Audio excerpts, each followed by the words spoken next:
Hello दोस्तों, मेरा नाम है डुमरे साराज। हम स्टार्ट करने जा रहे हैं भगवत गीता अध्याय 10 का श्लोक। श्रीमन भगवान का ऐश्वर्य। श्रीमन भगवान वाच्य महाबायो शृण से प्रमवच एतस् प्रियमाणाय वर्षामि हित कामव्यम।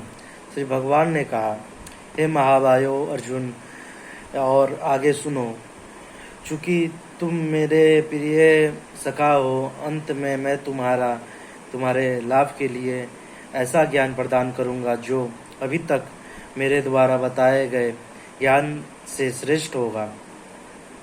तात्पर्य। पराशर मुनि ने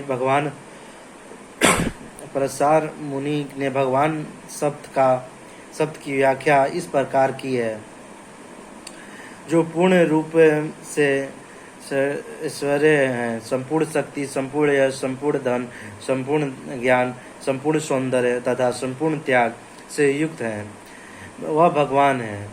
जब कृष्ण इस धराधाम में थे तो उन्होंने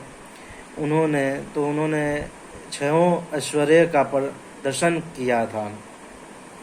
फलत पराशर जैसे मुनियों ने कृष्ण को भगवान के रूप में स्वीकार किया है। अब अर्जुन को कृष्ण अपने ऐश्वर्य तथा कार्य का और भी गुरुआ ज्ञान प्रदान कर रहे हैं। इसके पूर्व 7वें अध्याय से प्रारंभ करके वह अपनी शक्तियों तथा उनके कार्यों करने के विषय में बता चुके हैं। अब इस अध्याय में वे अपने ऐश्वर्य का वर्णन कर रहे हैं। पिछले अध्याय में उन्होंने दृढ़ विश्वास के साथ भक्ति स्थापित करने में अपनी विभिन्न शक्तियों के लिए योगदान की चर्चा स्पष्टता की है। इस अध्याय में पुनः वे अर्जुन को अपनी सृष्टियों तथा विभिन्न ऐश्वर्यों के विषय में बता रहे हैं।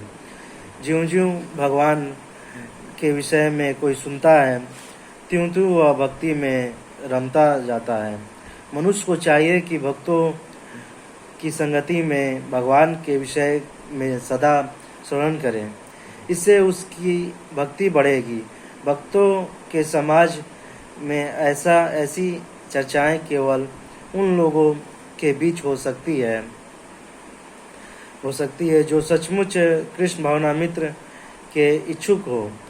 ऐसी चर्चाओं में अन्य लोग भाग नहीं ले सकते। भगवान अर्जुन से स्पष्ट शब्दों में कहते हैं कि चूँकि तुम मुझे अत्यंत प्रिय हो, अंत में तुम्हारे लाभ के लिए ऐसी बातें कर रहे हैं।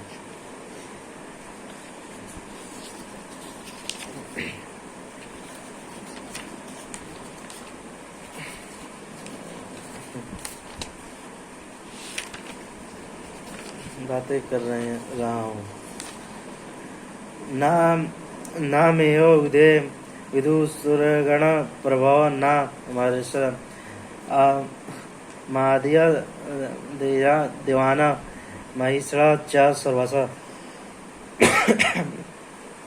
ना तो देवतागण मेरी उत्पत्ति या ऐश्वर्य को जानते हैं और ना ही महिषर गण ही जानते हैं, क्योंकि मैं सभी प्रकार से देवताओं और महर्षियों का भी कारण स्वरूप उद्गम हूँ। तात्पर्य। जैसा कि ब्रह्म संहिता में कहा गया है, भगवान कृष्ण ही परमेश्वर हैं, उनसे बढ़कर कोई नहीं है। वे समस्त कारणों के कारण हैं। यहाँ पर भगवान स्वयं कहते हैं कि वे समस्त देवताओं तथा ऋषियों के कारण हैं। देवता तथा महर्षि तक कृष्ण को नहीं समझ पाते। जब वे उनके नाम या उनके व्यक्तित्व को नहीं समझ पाते तो इसे शूद्र लोक के तथाकथित विद्वानों के विषय में क्या कहा जा सकता है। कोई नहीं जानता कि परमेश्वर क्यों मनुष्य रूप में इस पृथ्वी पर आते हैं और ऐसे विस्मयजनक असामान्य कार्य कल्पों करते हैं। तब तो यह समझ लेना चाहिए कि कृष्ण को जानने के लिए विदिता की आवश्यकता नहीं है। बड़े बड़े देवताओं तथा ऋषियों ने मानसिक चिंतन द्वारा कृष्ण को जानने का प्रयास किया, किंतु जान नहीं पाए। श्रीमद् भागवत में भी स्पष्ट कहा गया है कि बड़े से बड़े देवता भी भगवान को नहीं जान पाते। जहाँ तक उनकी संपूर्ण इंद्रियां पहुंच पाती हैं, वहीं तक वे सोच पाते हैं और निर्विशवाद के ऐसे उपरीत निष्कर्ष को प्राप्त होते हैं जो प्रकृति के तीनों गुणों द्वारा व्यक्त नहीं होता या कि वे मन चिंतन द्वारा कुछ कल्पना करते हैं, किंतु इस तरह के मुक्तापूर्ण चिंतन से कृष्ण को नहीं समझा जा सकता। यहाँ पर भगवान ने अप्रत्यक्ष रूप में यह कहते हैं कि यदि कोई परम सत्य को जानना चाहता है तो लो, मैं भगवान के रूप में यहाँ हूँ, मैं परम भगवान हूँ। मनुष्य को चाहिए कि इसे समझे। यद्यपि अचिंत्य भगवान को साक्षात रूप में कोई नहीं जान सकता, तो भी वे विद्यमान रहते हैं। वास्तव में हम सच्चिदानंद के रूप कृष्ण को तभी समझ सकते हैं जब भगवत गीता तथा श्रीमद् भागवत में उनके वचनों को पढ़ें, जो भगवान की अपरा शक्ति में है। उन्हें ईश्वर की अनुभूति किसी शासन करने वाली शक्तियों या निर्विशेष ब्रह्मा रूप में होती है, किंतु भगवान को जानने के लिए दिव्य स्थिति में होना आवश्यक है।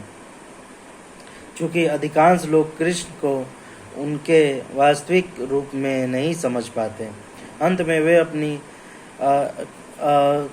अतुकी कृपा से ऐसे चिंतनकों पर दया दिखाने के लिए अवतरित होते हैं। यह चिंतक भगवान के असामान्य कार्य कल्पों के होते हुए भी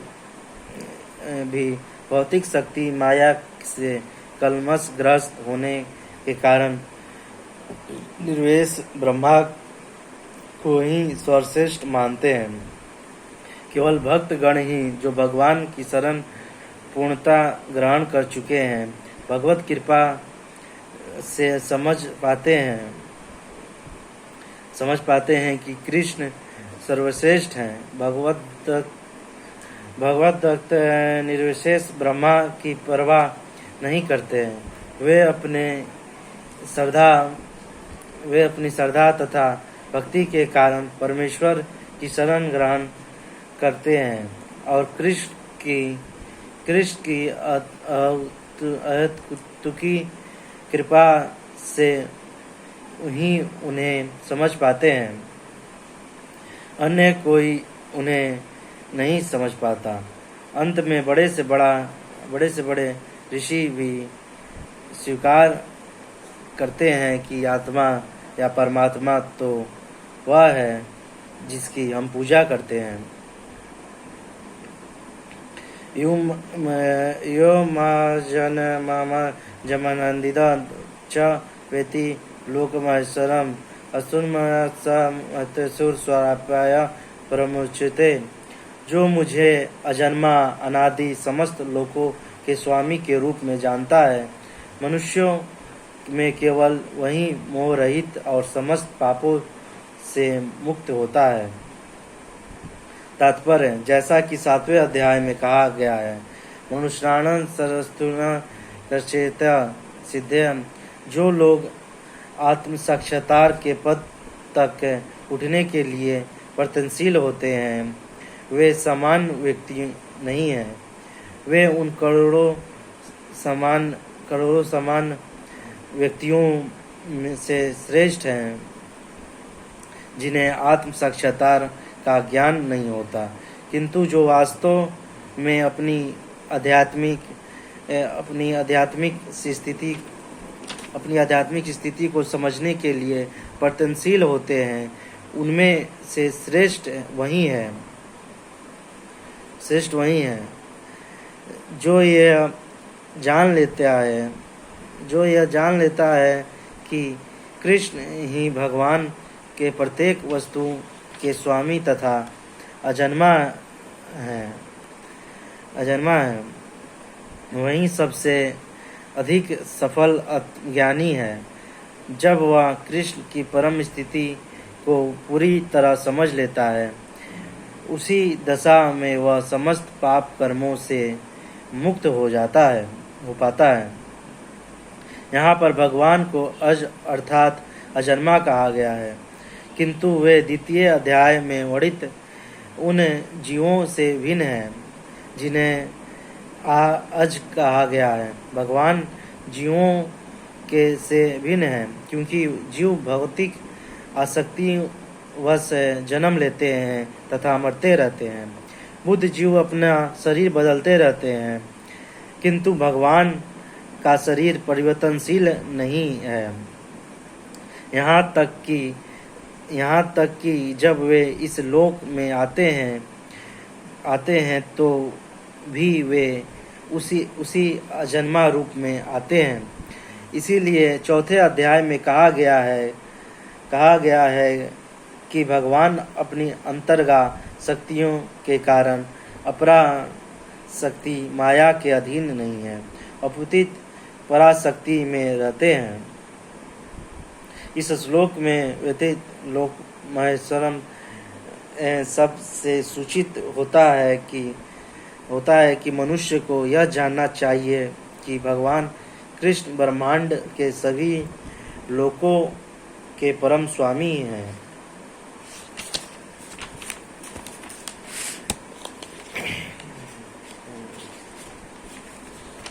वे सृष्टि के पूर्व थे और अपनी सृष्टि से भिन्न हैं। सारे देवता इसे भौतिक जगत में उत्पन्न हुए हैं, किंतु कृष्ण अजन्मा हैं। फलत वे ब्रह्मा तथा शिव जी जैसे बड़े बड़े देवताओं से भी भिन्न हैं, और चूंकि वे ब्रह्मा, शिव तथा अन्य समस्त देवताओं के सृष्टा हैं, अंत में वे समस्त लोकों के परम पुरुष हैं। अतः श्री कृष्ण उस हर वस्तु से भिन्न है जिसकी सृष्टि हुई है, और जो उन्हें इस रूप में जान लेता है वह तुरंत ही सारे पाप कर्मों से मुक्त हो जाता है। परमेश्वर का ज्ञान प्राप्त करने के लिए मनुष्य को समस्त पाप कर्मों से मुक्त होना चाहिए। जैसा कि भागवत गीता में कहा गया है कि उन्हें केवल भक्ति के द्वारा जाना जा सकता है, किसी अन्य साधन से नहीं। मनुष्य को चाहिए कि कृष्ण को सामान्य मनुष्य न समझे, जैसा कि पहले कहा जा चुका है। केवल मूर्ख व्यक्ति ही उन्हें मनुष्य मानता है। इसे यहाँ भिन्न प्रकार के से कहा गया जो व्यक्ति मूर्ख नहीं है, जो भगवान के स्वरूप को ठीक से समझ सकता है, वह समस्त पाप कर्मों से मुक्त है। यदि कृष्ण देवकी के पुत्र के रूप में विख्यात हैं तो फिर वे अजन्मा कैसे हो सकते हैं। इसकी व्याख्या श्रीमद् भागवत में भी की गई है। जब वे देवकी तथा वासुदेव के समक्ष प्रकट हुए तो वे सामान्य शिशु की तरह नहीं जन्मे। वे अपने आदि रूप में प्रकट हुए और फिर एक समान शिशु में परिणित हो गए। कृष्ण की अध्यक्षता में जो भी कर्म किया जाता है वह दिव्य है। वह शुभ या अशुभ फलों से दूषित नहीं होता। इस जगत में शुभ या अशुभ वस्तुओं का बोध बहुत कुछ मनोधर्म है, क्योंकि इस भौतिक जगत में कुछ भी शुभ नहीं है। प्रत्येक वस्तु अशुभ है क्योंकि प्रकृति स्वयं ही अशुभ है। हम इसे शुभ मानने की कल्पना मात्र करते हैं। वास्तविक मंगल तो पूर्ण भक्ति और सेवा भाव से विक्त कृष्ण भावना मित्र पर ही निर्भर करता है। अंत में यदि हम तनिक भी चाहते हैं कि हमारे कर्म शुभ हो तो हमें परमेश्वर की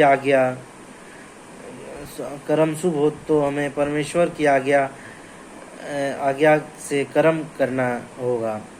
ऐसा आज्ञा श्रीमद् भागवत तथा भगवत गीता में जैसे शास्त्रों से या प्रामाणिक गुरु से प्राप्त किया जा सकती है।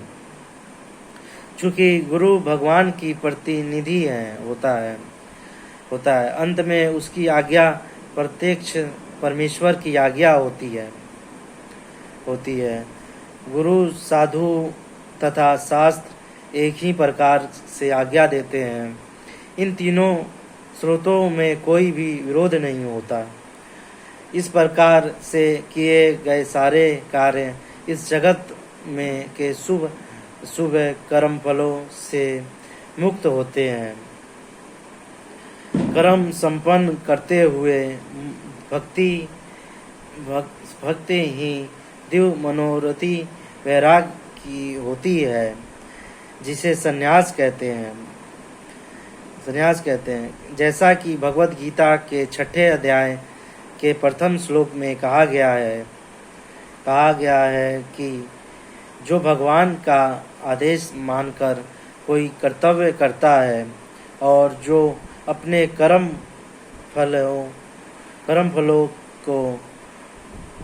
फलों की शरण ग्रहण नहीं करता, अनार्सित कर्म फलम, वही असली सन्यासी है। जो भगवान के निर्देशानुसार कर्म करता है वास्तव में सन्यासी तथा योगी वही है। केवल सन्यासी या क्षय योगी के वेश में रहने वाला व्यक्ति नहीं है। बुद्धि ज्ञान समम क्षमा सत्य दम सम सुख दुख भवावे भव चावयश्च अहिंसा समस्त तुष्टि दान यश भवन्ति भाव भूतान मत यम प्रथा विविधा। बुद्धि ज्ञान संशय तथा मोह से मुक्ति, क्षमा भाव, सत्यता, इंद्रिय निग्रह, मन निग्रह, सुख तथा दुख, जन्म मृत्यु, भय अभय, अहिंसा समता, तुष्टि तप, दान यश तथा अपयश, जीवों के यह विविध गुण मेरे ही द्वारा उत्पन्न है। तात्पर्य, जीवों के अच्छे या बुरे गुण कृष्ण के द्वारा उत्पन्न है। यहाँ पर उनका वर्णन किया गया है। बुद्धि का अर्थ है निर्क्षीर विवेक करने वाली शक्ति और ज्ञान का अर्थ है आत्मा तथा पदार्थ को जान लेना। विश्वविद्यालयों की शिक्षा से प्राप्त सामान्य ज्ञान मात्र पदार्थ से संबंधित होता है। यहाँ इसे ज्ञान नहीं स्वीकार किया गया है। ज्ञान का अर्थ है आत्मा तथा भौतिक पदार्थ के अंतर को जानना। आधुनिक शिक्षा में आत्मा के विषय में कोई ज्ञान नहीं दिया जाता, केवल भौतिक तत्वों तथा शारीरिक आवश्यकताओं पर ध्यान दिया जाता है। फलस्वरूप शैक्षिक ज्ञान पूर्ण नहीं है।